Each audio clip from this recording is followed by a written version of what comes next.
প্রতীকসহ নিবন্ধন ফিরিয়ে দিতে নির্বাচন কমিশন ইতিবাচক সাড়া দিয়েছে। কমিশন শিগগিরই কোর্টের রায় বাস্তবায়ন করবে বলে আশা করছে বাংলাদেশ জামায়াতে ইসলামী, জানিয়েছেন দলটির সহকারী secretary general AHM Hamidur Rahman Azad. Supreme কোর্টের আপিল বিভাগের রায়ের পর নিবন্ধন ও প্রতীক ফিরে পেতে প্রধান নির্বাচন কমিশনার AMM নাসির উদ্দিনের সঙ্গে নির্বাচন কমিশনে বৈঠক করে জামায়াত ইসলামী। বৈঠকে আদালতের রায়ের কপি সিইসির নিকট হস্তান্তর করেন দলটির সহকারী secretary general AHM Hamidur Rahman Azad. বৈঠকের পর জামায়াতের সহকারী সেক্রেটারি জেনারেল জানান, রাজনৈতিক দল হিসেবে জামায়াতের নিবন্ধন ও দলীয় প্রতীক ফিরে পাওয়া দলটির দলগত অধিকার।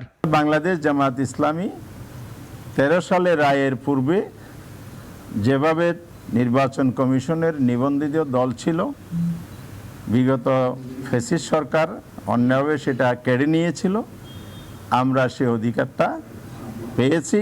এই আদেশের মধ্য দিয়ে আদালত এখানে ন্যায় বিচারের পরিচয় দিয়েছে, আলহামদুলিল্লাহ। দাঁড়িপাল্লা প্রতীক ফিরে পাওয়ার ব্যাপারে আশাবাদ ব্যক্ত করেন হামিদুর রহমান আজাদ। আমি 8 সালে ইলেকশন করেছি, নবম সংসদে ইলেক্টেড মেম্বার অফ পার্লামেন্ট ছিলাম, তা আমি তো দাঁড়িপাল্লা নিয়েই করেছি।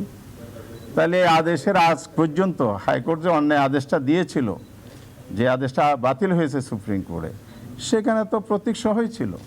সুতরাং এখানে তো এটা আদালতের আদেশ, এখানে ওনাদের তো না দেওয়ার কিছু নাই, না বলার কোনো কিছু নাই। বিগত ফ্যাসিবাদী সরকার জামায়াতের নিবন্ধন অন্যায়ভাবে কেড়ে নিয়েছিল বলে মন্তব্য করে হামিদুর রহমান বলেন, প্রধান নির্বাচন কমিশনার সহ পূর্ণ কমিশন জামায়াতের অনুরোধে ইতিবাচক সাড়া দিয়েছে।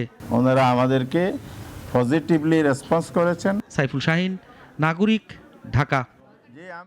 ওয়ালটন আবারও মিলিনিয়ার অফারে ওয়ালটন ফ্রিজ কিনে আপনিও হয়ে যেতে পারেন মিলিয়নিয়ার।